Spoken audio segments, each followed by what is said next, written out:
Hey everybody, welcome back to the channel. Now that I've gotten the MR2 back on the road and starting to take it to shows and it's down to just little things, I'm going to try and start balancing work between the MR2 and the Cobra because there's a good amount to be done on this car. First thing I need to address on this is as far as the dash pad goes, I need to take a look at that in comparison to the dash I'm going to be installing it on and kind of mark off an area and then send it off to the Shelby Foundation to see if I can get it autographed.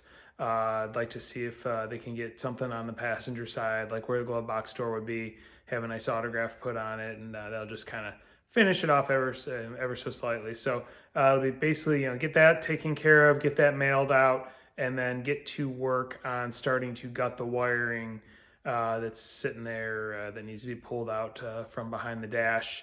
And then I can start moving on as far as installing the new gauges, the mechanical throttle linkage, and all that fun stuff. So that being said, I'm going to get to work and get that dash pad looked at, packaged up, and sent out. All right, so I went ahead and put the cover down on the new dash, kind of marked things out with some painter's tape as far as where the signature should be based on where everything's going to be folding over and then where all the gauges and switches are. That should be the appropriate box area, and then just put a little note on it, kind of what I'm looking for as far as how the signature should be on there. So I'm gonna go ahead, pay my fee, and get this in the mail, send it off to Shelby Foundation, and hopefully it comes back with an autograph. All right, so now that I've got that figured out, gonna get the dash pad mailed off, time to start addressing the wiring.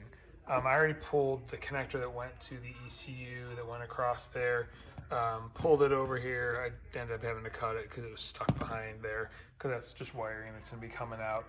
There's one thing off of that lead that I do need to keep, and it's a 12 volt positive constant that I have here that goes to my plug-in cigarette lighter adapter thing there.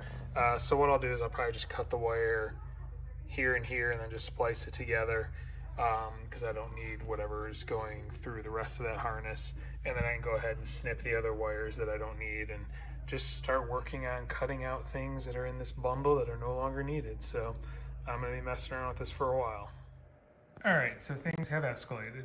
I've unsheathed a lot.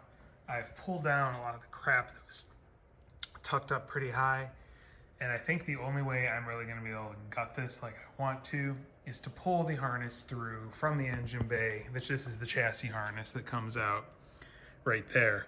So I started, loosening it up. I have gone ahead, disconnected the connectors there. That blue wire that's loose, that was actually tied into this fan relay, the orange wire there, and it went, followed, chased through there. You can see where I cut it. That's all going to be redone with the new harness for the engine management, because that runs the fan, so I don't really need to worry about that so much anymore. So yeah, I've gotten those connectors disconnected. Here is everything off the end of the chassis connector. You got the starter solenoid, trigger, the plugs here, grounds that go down there by the oil filter. There's a screw, and I'm kind of doing this to remind myself too when it comes time to put it back together. So, and then I had to go ahead and disconnect this lug here, which is all the power leads coming from the battery, and that way I can take the lead to the chassis, which is the last one that's on there, and I should be able to pull it through. So I'm gonna go ahead, do that, pull the wiring harness through the firewall there, and then I can kind of have it loosely underneath here and hopefully start pulling out all the crap that I no longer want and get rid of a lot of this rat's nest. So that's where things are at with this harness. It's definitely a bigger job than I expected, but I think this is going to be the best way to clean it out. All right, so this probably looks like a worse mess than it did before, but I think now I'm at least going to be on the right track to kind of sort out what I need to do. Here's how I kind of have it organized. Everything that I need to be on this side of the dash for the most part is tucked over here on top of the steering column.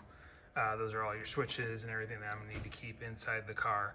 I've tried to put everything I'm no longer gonna need through the hole and hanging down here. And back here, this is all a mixture of what was inside the car and the front of the loom that went out of the car. That's right here. This is basically where the chassis harness terminated in the engine bay. So it's all at least now inside. And now what I can do is start cutting through this tape here and discerning where things go. And all of these connectors, like this one here that I no longer need, and this one, and so on and so forth. You know, this bundle that's cut, lots of that stuff, I can just start tracing it and cutting and getting it out of here. So that's gonna be a job, but I'm at least on the right track right now to get it done. So it's gonna be time to just start cutting through the rest of the electrical tape and de-looming wires. All right, update time on the Cobra. Still looks like a mess, I'm sure, but this is actually a lot of progress. You can see I pretty much have all of the tape off, everything is de-loomed. The wiring right there next to the seat, that's what goes to the front of the vehicle. You can see the firewall bushing, and then all that is, you know, the main power leads, that hook up to the positive, wires to the lights, things like that for the front end. So I've gone through, pulled out any connectors and wiring that went to the old EFI wiring harness and are no longer needed. I've been slowly cutting out wires bit by bit, removing what's not needed, and here you can see what I've gotten out of here so far. So it's been a good amount of wiring I've already cut out, lots of connectors, things along those lines. So I'm definitely making ground. You can see the big old pile of electrical tape that I've pulled out. So it is starting to look better, thinner, making a lot more sense as far as what's here, what's left behind. So making ground, but just wanted to give a quick update. I am going to continue tearing things apart and removing what is not needed. All right, time for a little update. I have continued on thinning things out, cleaning out stuff that's no longer needed.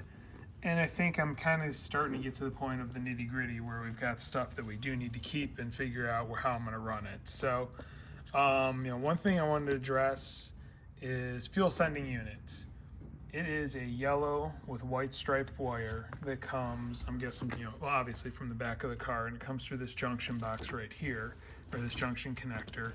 The other wires for that go under the dash and out right underneath this square tube. There's a wire bundle that goes out, runs across the firewall, and then I believe it goes down to the back of the car. I still have to crawl under the car and start cutting stuff out of that area, but that is the sending unit. This was wired in factory form for the Mustang. There is a anti-slosh circuit board on the back of the gauge cluster, and that is this right here. So that wiring went to this, and then the other wire came out and went to the gauge. Being that I'm going to be using the autometer gauge, I'm hoping that has some sort of anti-slosh circuitry in it, being that it's an aftermarket and it's just made to wire directly to a sending unit. So that is what I'm going to do with that. Other thing I was looking for, which I just located, was for the red light that's on the dash. For a true Cobra, it's basically a charge light. So your alternator working or not working light is what that would be. So I dug into the harness and I found this, which this is how it should be from the wiring diagrams I looked at online. There should be a resistor in these the green with red striped wire, and that is for the alternator circuit. So what I'll need to do then is just on each side of this, hook up the wire for the light, and that should be correct as far as making the charge light work. So I've got a wiring diagram on it. I'll double check obviously, but I'm pretty sure that is what I need, and that will have my red light working properly. All right, so I am probably going to call it a video here after going over that. I did receive this in the mail, which this is going to be a huge help. Highly recommend this for anybody who is going to be doing wiring, disassembly, de-looming or whatnot of a factory wiring harness. I'm pretty sure mine is an 87 through 89 because it had the driver information center on the factory dash. That was where there was a small little square to the lower right of the steering wheel that had additional lights. I had that actual module under this dash that I took out. So that's why I went with an 89 diagram. But I mean, this book, it's got everything you'll need in it. Every circuit broken down, wiring, colors. It has all of the connector locations, grounds, all that stuff. So that is going to be a huge help. So yeah, next on this list is going to be, there's these last couple junction blocks down here that go underneath the dash. One, I'm pretty sure, is what's going to go back to the tail lights. So I think there's a few wires I can pull out of there since I don't have the full length tail lights. I only have, one bulb being used. The other one I believe goes to the fuel pump. I'm sure there's a few other things in that. It's like fuel pump and the sending unit, things along those lines. So I'll check and see what I can take out of there, if anything. There's another harness that goes, I showed earlier, out underneath the transmission tunnel, right at like the front of the seat. That goes to the vehicle speed sensor. I need to see what all is hooked up there. I can't think of anything that would be needed because there's no reverse lights. And we're not using the vehicle speed sensor anymore with the new fuel injection. So I might be able to pull all that out. And then under the dash, I want to pull out the clutch safety switch just because I really don't need it. I don't have cruise control, and I'm not too worried about it. Old Cobras didn't have it. Why should I have it? It's just one more possible failure point to keep things from starting at some point in time. So I think I can remove that as well. And then with that, it is going to be integrating the new harness for the Edelbrock Pro Flo. So I'm going to call it a day here. These videos aren't very exciting, just talking about wiring, so I don't want to drag it on too long. So next video, part 2, will be a continuation of this and probably starting the planning out of installing the new harness into the old harness. If you like what you're seeing, if it's finding it interesting, you want to keep following along, please hit like, please hit subscribe, please hit the notification bell. If you have any questions or comments, please don't hesitate to leave them in the comments section. I do review them, I will reply. Thank you for watching and have a great day.